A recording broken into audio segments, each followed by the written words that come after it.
ஹரிஜனம்னாங்க, ஹரிஜன் சொல்லக்கூடாதுனாங்க. அப்புறம் தாழ்த்தப்பட்ட ஜாதி, தாழ்ந்த ஜாதி சொல்லக்கூடாது, தாழ்த்தப்பட்ட ஜாதின்னு சொன்னாங்க. ஓகே, தாழ்த்தப்பட்ட ஜாதின்னு சொல்லியாச்சு. அதுக்கப்புறம் அப்படின்னு சொல்லாதீங்க, பட்டியலினத்துன்னு சொல்லுங்க. நாங்கள் ஒரு சமூகத்துக்கு எத்தனை பேர் தான் வைப்பீங்க? நான் ஒரு ஒரு பாமரனும் நானும் எதிர்பார்க்குறேன். ஜாதி வாரி கணக்கெடுப்பில் என்னென்ன பண்ண போகிறீங்க? ஜாதி வாரி கணக்கெடுப்பு எடுத்து தமிழக அரசு என்ன நடவடிக்கை எடுக்க போகுது அப்படிங்கிறது என்னையை பொறுத்த வரைக்கும் முதல்ல பொருளாதார அடிப்படையில் இல்லாதவனுக்கு உதவ பாருங்க. முக்கிய வாங்குறதுக்கு வழி இல்லையா ஒருத்தன், அவனை ஜாதி பார்ப்பாரு. பெரியார் கொள்கையை சொல்லிட்டு நிறைய சொல்கிறாங்க, ஆனால் எதுவுமே ஃபாலோ பண்ணுறதில்ல. பெரியார் பேரை யூஸ் பண்ணுறதுக்கே யார்? நாட்டில் முட்டாள் இருக்கான், அறிவாளி இருக்கான். ஆனால் பகுத்தறிவாளனில் அறிவாளி மட்டும் தான் இருப்பான். சனாதன ஒழிப்பு, நான் திருப்பி ஒரு சவாலை சொல்கிறேன். அதே திராவிட கழகம் ஒரு மீட்டிங் போடட்டும், சனாதன ஒழிப்புன்னு ஒரு மீட்டிங் போட்டாங்களே, ஜாதி ஒழிப்புன்னு உட்காருன்னு சொல்கிறேன் நான். அது உதயநிதி சார் வந்துட்டு ஜாதி ஒழிப்பு பற்றி பேசட்டும், முதல்வர்கள் அதுக்கு சப்போர்ட் பண்ணுறோம். இங்கே ஜாதி ஒழிப்புன்னு உட்காருங்க சார்.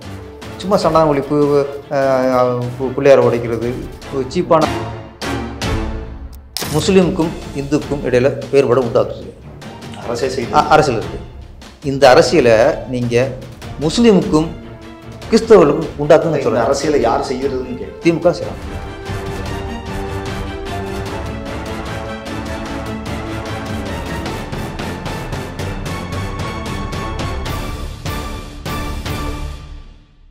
ஜாம்பவான் நேயர்களுக்கு பிரபாகரனின் அன்பு வணக்கம். இன்றைய அரசியல் அரங்கம் நிகழ்ச்சியில் நம்மோடு இணைந்திருக்கக்கூடிய சிறப்பு விருந்தினர் திரைப்பட இயக்குனர் திரு பேரரசு சார் அவர்கள். வணக்கம் சார். வணக்கம் சார். அரசியல் சூழலில் நீங்கள் சினிமா தாண்டி அரசியல்லையும் ஆழமாக இறங்கி இருக்கிறீங்க, பேசிட்டு வரீங்க சார்.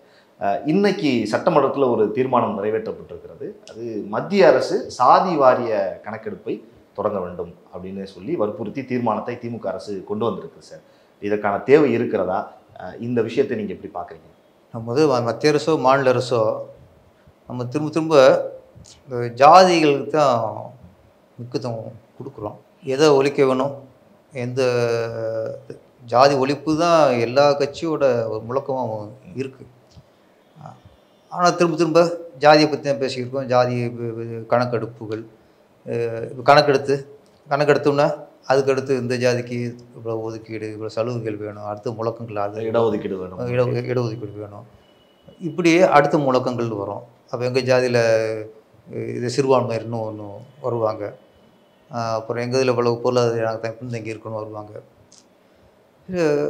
ஒன்றும் புரியல. நானே ஒரு சராசரி மனுஷனாகவே, ஒரு பாமரனாகவே எனக்கு ஒரு கேள்வி, எல்லாருமே எதுக்கு ஜாதி வேணாம், ஜாதி ஒழிக்கணும், ஏற்றத்தாழ்வு, ஜாதி ஒழிச்சா கூட ஏற்றத்தாழ்வு ஒழிக்க முடியாது. அது ஒன்று. ஏன்னா ஏற்றத்தாழ்வுங்கிறது இன்றைக்கி இருக்கிறதும் இல்லாத இருக்குது. வசதி படைத்தவன், வசதி இல்லாதவன். அப்படிங்கும்போது இப்போ வசதி படைத்தவன் வசதி இல்லாதவன் உள்ள பார்வையில் வேறு. அந்த ஏற்றத்தாழ்வுகள் அது உலகத்தில் எங்கேயுமே அளிக்க முடியாது. இந்தியாவில், தமிழ்நாட்டில், உலகத்தில் எங்கேயுமே அந்த பொருளாதார ரீதியான ஏற்றத்தாழ்வுகளில் பண்ண முடியாது. உதாரணத்துக்குன்னா ஒரு முதலாளி அவர் ஒரு காற்றில் ஒரு வேலை பார்க்குறாரு. மதிய உணவு அவர் டைம் டேபிள் அவர் உட்கார வச்சு ஒன்றா சாப்பிடுவாங்களா? இது நம்ம ஏற்றத்தாழ்வு எல்லா இடத்துலையுமே. நம்ம இதுக்கு எதுக்கு டிரைவர் தனியாக சாப்பிட சொல்கிறேன்? நீ பொண்டாட்டி பிள்ளைலாம் டைம் டேபிள் சாப்பிட்றீங்களா? அவன் தனியாக சாப்பிட்ணும், அவனு ஒன்றா உட்கார சாப்பிட்ணுன்னா முடியுமா? அது நம்ம புரட்சிகர பேச்சுக்குன்னா பேசிக்கணுமே தவிர அது ஏற்ற அந்த இது உலகத்தை எங்கேயுமே அது நடக்காது. ஜாதி வாரியாக ஏற்றத்தாழ்வு ஒழிக்கணும். அப்போ ஜாதி பற்றி அதிகம் பேசுகிறதே தவிர்க்கணும். ஃபஸ்ட்டு இப்போ சட்டசபையில் இப்போ எப்படி குரல் வருது? பன்னீர் சமூகத்தை சேர்ந்த ஒரு எம்எல்ஏ எங்கள் சமூகத்துக்கு 10.5 இடஒதுக்கீடு வேணுங்கிறாரு. அப்போ தான் எதுக்குள்ளே சொல்கிறாங்க, இது நீ எங்கேயும் கூட்டணியாக இருக்கீங்க. அப்போ ஒரு ஜாதியை சார்ந்த ஒரு எம்எல்ஏ கேட்குறாரு, அதுக்கான பதிலை சொல்லணும் தவிர அங்கே அரசியல் எப்படி ஆகாது? நீ யாரோட கூட்டணி இருக்கீங்க? அப்போ இன்னொருத்தர் கூட்டணி இருந்தால் நீங்கள் கொடுக்க மாட்டீங்களா? அந்த ஒரு ஜாதி சமூகத்தை சேர்ந்த ஒரு கட்சிக்கார சமூகத்தை சேர்ந்தவங்க ஒரு உங்களுக்கு எதிரான கட்சியோட கூட்டணி இருந்தால் அப்போ அவங்களுக்கு சலுகையிலும் இட ஒதுக்கீடுகளும் அவங்களோட உரிமையிலும் ஒதுக்குவீங்களா? என் கேள்வி தான். அங்கே கூட்டணி பேசக்கூடாது. ஒருத்தர் தன் உரிமையை கேட்கும்போது நீ அவங்க கூட இருக்க, அவன் தரமாட்டுன்னு அந்த தோரணையில் ஒரு முதல்வர் பேசக்கூடாது. இடஒதுக்கீடு வேண்டுமா வேண்டாமா சார்? நீங்கள் சொல்கிற ஒரு வேணும். ஏன்னா இடஒதுக்கீடு அது உரிமை. ஆமாம். ஆனால் அதை வச்சுட்டு இப்போ ஒரு அரசியல் அதிகமாகிடுது. அரசியல் நடத்துறதுக்கு அந்த இடஒதுக்கீடு இன்றைக்கி காரணமாக இருக்குது தவிர, அது உரிமைக்கான ஒரு குரலாக இல்லாமல் அரசியல் குரலாக வந்துடக்கூடாது. இன்றைக்கி மேக்ஸிமம் ஓட்டுக்காகவும் இது வாங்கி கொடுத்தா ஓட்டு போடுவாங்க அப்படிங்கிறதுக்காக அரசியல் பண்ணக்கூடாது. அது ஒரு உரிமையில் சுயநலம் இருக்கக்கூடாது. உரிமையில் அரசியல் இருக்கக்கூடாது. உரிமையில் ஒரு என்ன சொல்லணும்னா அதான் அந்த கட்சி வலுப்படுத்தணும். நம்ம சமூக மக்களுக்கு நம்ம இருக்கேன் அப்படின்னு காட்டிக்கிறது. வாக்கு அரசியலுக்காக உண்மையான உணர்வு இருக்கணும். என்னை பொறுத்த வரைக்கும் எல்லா ஜாதியிலையும் நம்ம தாழ்த்தப்பட்ட ஜாதின்னு சொல்கிறோம். தாழ்த்தப்பட்ட ஜாதி சொன்னாங்க. அப்போ என்ன சொன்னாங்க, சொல்லக்கூடாது தாழ்த்தப்பட்ட ஜாதின்னு சொன்னாங்க. அது ஒரு ஹரிஜனம்னாங்க. அதுக்கு ஒவ்வொரு பேரும் ஒரு பேர் வந்துட்டே இருக்குது சார். ஹரிஜனம்னாங்க, ஹரிஜன் சொல்லக்கூடாதுனாங்க. அப்புறம் தாழ்த்தப்பட்ட ஜாதி தாழ்ந்த ஜாதி சொல்லக்கூடாது, தாழ்த்தப்பட்ட ஜாதின்னு சொல்லினாங்க. ஓகே, தாழ்த்தப்பட்ட ஜாதின்னு சொல்லியாச்சு. அதுக்கப்புறம் அப்படின்னு சொல்லாதீங்க, பட்டியலினத்துன்னு சொல்லுங்க. நாங்கள் ஒரு சமூகத்துக்கு எத்தனை பேர் தான் வைப்பீங்க நீங்கள்? காலங்களும் ஒரு பேராக வச்சுட்டே இருக்க அதுக்குன்னா இங்கே தாழ்த்தப்பட்ட ஜாதினா உயர்ந்த ஜாதி எதுவுமே இல்லை. உயர்த்தப்பட்ட ஜாதின்னு சொல்லணும். உயர்ந்த ஜாதின்னு சொல்லக்கூடாது சார். நீ தாழ்த்தப்பட்ட ஜாதினா அவன் உயர்ந்த ஜாதி. யார் இங்கே உயர்ந்த ஜாதி? உயர்த்தப்பட்ட ஜாதி. அவங்கள உயர்ந்த சொல்லிக்கிட்டாங்க, அவ்வளோதான். அப்போ இந்த வார்த்தை நீ தாழ்த்தப்பட்டதா உயர்த்தப்பட்ட ஜாதி, அவ்வளோ அதுக்கு வார்த்தைகள் வரணும்.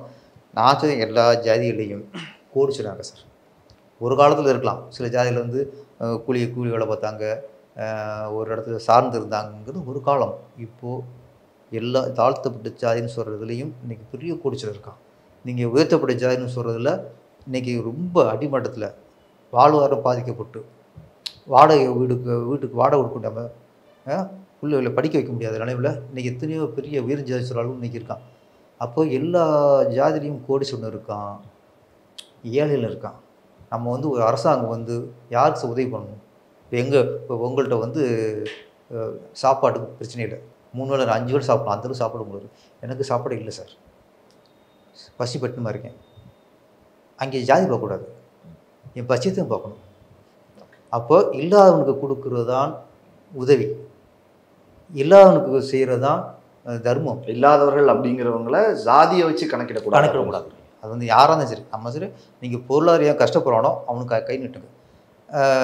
ஜாதி ஒரு இடஒதுக்கீடுங்கிறது ஒரு விஷயம். எப்படின்னா அது ஒரு நியாயம் இருக்குது. இடஒதுக்கீடு ஒரு நியாயம் இருக்குது. ஏன்னா காலங்காலமாக சிலர் முன்னேறாமல் இருந்தாங்க. அவங்க முன்னேறதுக்கும் அவங்க பெரிய பெரிய பதவிகள் வர்றதுக்கும் ஒரு மேடத்தில் உட்கார்றதுக்கும் இந்த இடஒதுக்கீடு ஒரு காரணமாக இருந்துச்சு. அதுக்கும் ஒரு அளவு வேணும். எப்பவுமே நான் ஒரு ஜாதி சார்ந்து பேசக்கூடாது, நீங்கள் ஒரு சாதி மனசில் வச்சுக்கிட்டே பேசக்கூடாது, பொதுவாக பேசணும். அப்போது ஒருத்தருக்கு எனக்கு நீங்கள் உதவி பண்ணுறீங்க, படிக்க வச்சிட்டீங்க, வேலையை வாங்கி கொடுத்துட்டீங்க, அதுக்கப்புறம் திருப்பி எனக்கு வசதியான வாழ்க்கையும் இப்படி அமைச்சு கொடுக்கணும். எப்படி வைக்கிறது? இது நூற்றாண்டு காலமாக அவங்க இப்படி தான் இருக்காங்க அப்படின்னு சொல்கிறாங்க.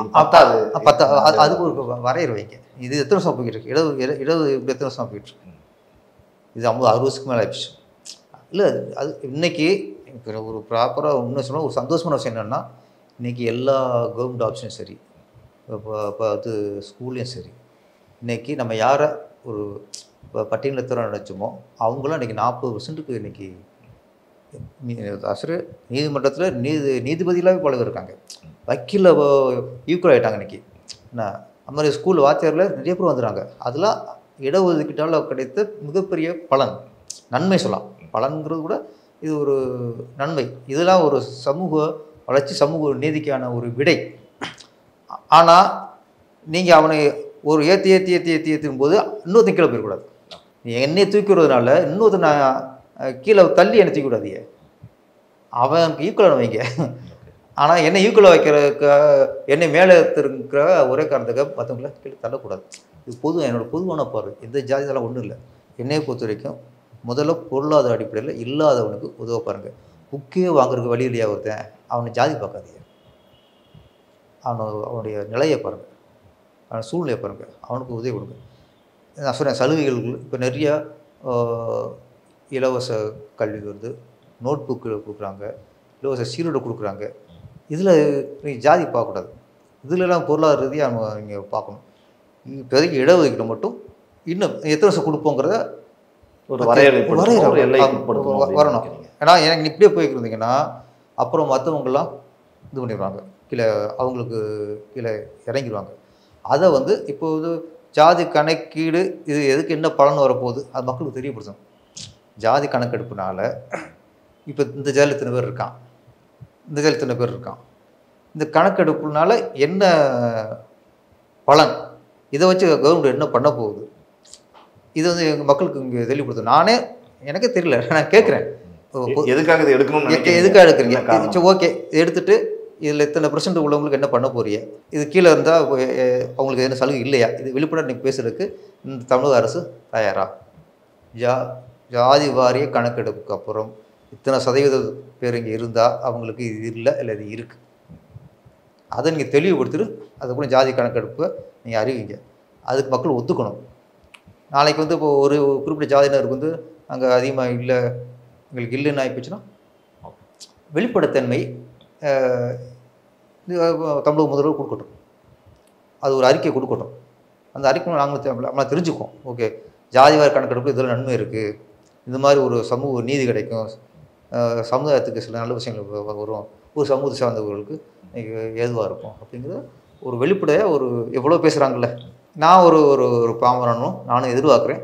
ஜாதி வாரிய கணக்கெடுப்பில் என்னென்ன பண்ண போகிறீங்க அது முதல்ல விளக்கப்பட்டால் உங்களுக்கும் தெரியும், எனக்கும் தெரியும். ஜாதிவாரி கணக்கெடுப்பு எடுத்து தமிழக அரசு என்ன நடவடிக்கை எடுக்க போகுது அப்படின்னு தெரிஞ்சுக்கணும்னு நினைக்கிறீங்க. Okay sir. சார், சமூக நீதி அப்படிங்கிறத ஒரு கோட்பாடை வச்சு தான் திராவிட முன்னேற்ற கழகம் வந்து தொடர்ந்து செயல்பட்டு கொண்டிருக்கிறது. இப்போ முதல்வராக அவர் திரு மு க ஸ்டாலின் அவர்கள் இருக்கார். 3 ஆண்டுகள் ஆகியிருக்கிறது. அந்த சமூக நீதி கொள்கையில் இன்னும் திமுக இருக்கிறது, அதை நோக்கி தான் பயணிக்குதுன்னு நினைக்கிறீங்களா? சமூக நீதிங்கிறது ஒரு வார்த்தை தான் சார், அதுக்கான ஒரு ஒரு ஒரு விடையில் நம்மளுக்கு இல்லை. பேசும்போது சமூக நீதி, எம்மதமும் சம்மதம், அப்புறம் ஜாதி பெரியார் கொள்கை, அங்கே ஜாதி இல்லை, பெரியார் கொள்கையை சொல்லிட்டு நிறைய சொல்கிறாங்க, ஆனால் எதுவுமே ஃபாலோ பண்ணுறதில்ல. பெரியார் பேரை யூஸ் பண்ணுறதுக்கே இவங்க மட்டும் இல்லை, நிறைய பேர் பெரியார் பேரை யூஸ் பண்ணக்கூடாது முதல்ல. ஏன்னா அவர் கொள்கையில் ஒன்று அங்கே தூக்கி பிடிக்கிறாங்க. என்ன பெரியார், அவர் நாத்திகன்ட்டாங்க கடைசியாக. மிகப்பெரிய சமூக போராளி, அவர் மிகப்பெரிய ஒரு பகுத்தறிவாளர். அவரை போய் ஒரு பகுத்தறிவாளர்னாலே அவங்க நாத்திகன்னு ஒரு வட்டத்தில் கொண்டு விட்டாங்க. நாத்திகன் வேறு, பகுத்தறிவாளன் வேறு. நாத்திகனில் சாமி இல்லைன்னு சொல்கிறாங்க, சாமி இல்லைன்னு சொல்கிறதுல மிகப்பெரிய அறிவாளி இருக்காங்க, மிகப்பெரிய ஞானிகள் இருக்காங்க. வள்ளலார் ஆரம்பத்தில் சிவபக்தராக இருந்தவர், கடைசி அவரும் ஒரு தெய்வம் இல்லை, ஜோதி தான் இறைவன் வடிவமிட்டார். புத்தர் கடவுளே இல்லைன்ட்டார். அப்போ அவங்க புத்தர் ஒரு நாத்திகவாதி தான், கடவுள்னு சொன்னார்ல. ஆனால் அவ்வளோ பெரிய மகான்களும் பெரிய அறிவாளிகளும் கடவுள் இல்லைன்னு சொல்லியிருக்காங்க. அதே மாதிரி கடவுள்னு சொல்லி முட்டாள் இருக்கான், அடிமுட்டாள்னு சில பேர் இருக்காங்க. கடவுள் இல்லைன்னு கடவுள் முட்டாள் இருக்காங்க, மிகப்பெரிய அறிவாளி இருக்காங்க, ஞானிகள் இருக்காங்க. அதுக்காக நாத்திகன் சொல்கிறாலும் நீங்கள் பகுத்தறிவாளன்னு விட்டுறக்கூடாது. நாத்தியில் முட்டாள் இருக்கான், அறிவாளி இருக்கான். ஆனால் பகுத்தறிவாளனில் அறிவாளி மட்டும் தான் இருப்பான், அங்கே முட்டாள் இருக்க மாட்டான். இப்போ உதாரணத்துக்கு, இப்போ நான் ஒரு காலேஜ் படிக்கிறேன்னு வச்சுக்கல, ஸ்கூல் +2 படிக்கிறேன். படிக்கும்போது நான் சாப்பிட்டு வேண்டிக்கிறேன், அதில் பாஸ் ஆகிடணும், நல்லா மார்க் எடுத்துடணும், உனக்கு 100 எடுத்தாங்க உடைக்கிறேன் அப்படின்னு வேண்டிக்கிறேன். நான் சரியாக படிக்கலை, நான் ஃபெயிலாக போயிட்டேன். உடனே சாமி திட்டுவேன், நீ சாமி இல்லை, நான் வேண்டிக்கிட்டேன், நான் ஃபெயிலாக போயிட்டேன், என் சாமி இல்லை. அப்படின்னா நான் சாமி இல்லைன்னு சொல்கிறேன், நான் அறிவாளியா? இந்த தகுதி அடிப்பில் நிறைய பேர் சோம்பேறிகள் இருக்காங்க, முட்டாள் இருக்காங்க, அறிவாளி நாத்தியங்களை சொல்கிறேன். அது மாதிரி பகுத்தறிவாளுங்கிறது மிகப்பெரிய ஒரு விஷயம். அது வந்து அறிவு இருக்கவும் தான் அந்த அறிவை பகுக்க முடியும். ஒரு சிந்தனை, என் சிந்தனை வந்து நல்லதா கெட்டதா, அப்போ நான் என்னுடைய செயல்பாடு வந்து செய்ய போகிறோம், இது நல்லதா கெட்டதா, கெட்டதுன்னா செய்யக்கூடாது, நல்லதுன்னா நான் செய்யணும். அப்போது உங்களை ஒரு பேசுகிறேன், இந்த வார்த்தையை சொன்னோம்னா இவர் மனசு புண்படுமா படாதா, அப்போ இந்த வார்த்தை சொன்னால் அவர் புண்படணும்னா அந்த வார்த்தை என்னை தவிர்க்கணும். அதுதான் பகுத்தறிவு. நான் சொல்லிவிட்டு நான் வெளிப்படையாக பேசுவேன், நான் வந்து ஃப்ராங்காக இருப்பேன், நான் உண்மையை தான் பேசுவேன். உண்மையை பேசுறது, வெளிப்படையாக பேசுறதுலாம் ஓகே தான், ஆனால் எங்கே எப்படி பேசணும், எங்கே தவிர்க்கணுங்கிறதுக்குல அதுதான் பகுத்தறிவு. இப்போ பகுத்தறிவு வந்து அது அறிவுபூர்வ விஷயம். நான் ஏன் சொல்கிறேன், பெரியார் வந்து வெறும் சாமி இல்லைங்கிற மட்டும் அவர் சொல்லவர். அவர் பெண்ணடிமைக்கு எதிராக, ஜாதி ஒழிப்பு நிறைய குரல் கொடுத்தாரு. நிறைய மூட நம்பிக்கைகளுக்கு எதிராக தான் அதிகமாக குரல் கொடுத்துருக்காரு. இந்த மாதிரி வழிபாடுகள், இந்த மாதிரி கோயிலுக்குள்ளே இது பாவாடை பார்க்குறது, தீண்டாமை, இதுக்கு எதிராக நிறைய ஒரு விஷயம் அதெல்லாம் விட்டுட்டாங்க சார். இப்போது இந்த தீண்டாமை, ஜாதி ஒழிப்பு இது எல்லாத்தையும் விட்டுட்டாங்க. அவர் சொன்ன முக்கியமான இல்லை விஷயங்கள் ஆமாம், சனாத ஒழிப்புன்னு வராங்க. இது ஒன்று தான் சனாதன ஒழிப்பு. நான் திருப்பி ஒரு சவாலாக சொல்கிறேன்.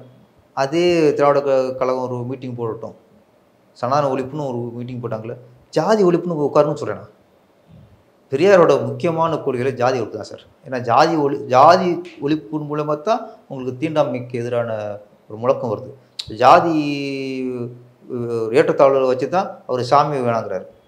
கோயிலுக்குள்ளே இவர் நுழையக்கூடாது அப்படிங்க வச்சு தான் அவர் சாமி இல்லைங்கிறார். அப்போ எல்லாத்துக்கும் அடிப்படை, பெரியாரோட எல்லா முழக்கத்துக்கும் அடிப்படை ஜாதி ஒழிப்பு.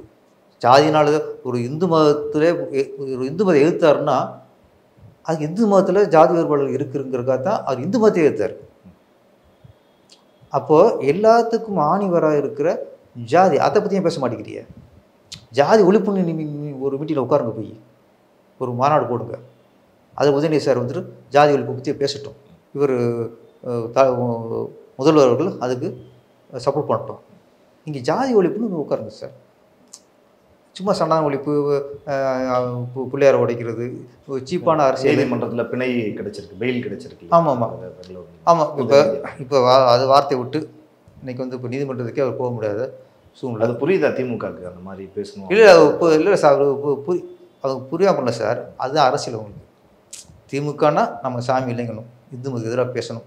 இதன் மூலியமாக நம்மளுடைய சிறுபான்மைன்னு சொல்கிறோம்ல, முஸ்லீம் ஓட்டுகள், கிறிஸ்தவ ஓட்டர்கள், இதையெல்லாம் தக்க வச்சதற்கான ஒரு அரசியல் வார்த்தை தான் இந்த சனாதன ஒழிப்பை தவிர அவங்களுக்கு உள்ளார எல்லாம் தெரியும். அவங்களுக்கு இது அரசியலுக்காக நீ ஒரு மதத்தை இங்கே இழிவுபடுத்தக்கூடாது. இப்போ அவங்க பண்றது கரெக்டு தான், மக்கள் அப்படி தான் இருக்காங்க. சனாதன ஒழிப்புன உடனே சாமி கிண்டல் பண்ணால் முஸ்லீம்லாம் நமக்கு சப்போர்ட் திமுக தான். என்னை பொறுத்த வரைக்கும் முஸ்லீமாக இருக்கட்டும், கிறிஸ்துவலாக இருக்கட்டும், எல்லோரும் ஒன்றை புரிந்து கொள்ள வேண்டும். நீங்கள் கிறிஸ்தவர் இயேசு மேலே உங்களுக்கு நம்பிக்கை, முஸ்லீம்களுக்கு அல்லாமல நம்பிக்கை, இந்துக்களுக்கு முருகர், சிவன், விஷ்ணு, அம்மன், நிறைய சாமிகள் இவங்க நம்பிக்கை. அப்போ யாரோ ஒருத்தர் ஒரு மதத்தில் உள்ள பக்தியை இழிவுபடுத்தினால் அது எல்லாத்தையும் இழிவுபடுத்தினதான். பக்திங்கிறது எல்லா மதத்துக்கும் பொதுவானது. வழிபாடுகள் இதுதான் கொஞ்சம் மாறுபடுமே தவிர பக்திக்கு உண்மை தானே. இயேசு மேலே நான் இப்போ பக்தியாக இருக்கேன்னா கிறிஸ்தவனாக இருப்பான், அல்லா மேலே ஒருத்தன் இப்போ பக்தியாக இருக்கேன்னா அவர் முஸ்லீமாக இருப்பாப்புல. வழிபாட்டு முறைகளில் வேணால் மாற்றம் இருக்கலாம். ஓகே. ஆனால் அப்போ ஒரு மதத்தை ஒரு பக்தியை ஒருத்தருக்கு சாமி இல்லைன்னு ஒரு இடத்துல சொன்னான்னா அவங்கள நீங்கள் யோசிக்கணும். நீங்கள் அதுக்கு இன்னொரு மதத்தை திட்டுறதுனால நீங்கள் உங்களை நினைக்காதீங்க, அங்கே தப்பு நடக்குது. இந்து மதத்தை ஒருத்தன் திட்டினான்னா முஸ்லீம் மதத்தை மகிழ்ச்சி அடையக்கூடாது, கிறிஸ்துவ மகிழ்ச்சி அடையக்கூடாது. ஏன்னா அவங்க மதத்தை அவங்க கும்புறாங்க, அவங்களே திட்டுறாங்கிற அங்கே பகுத்தறிவு வேண்டும். இங்கே தான் பகுத்தறிவு நான் சொல்கிறது.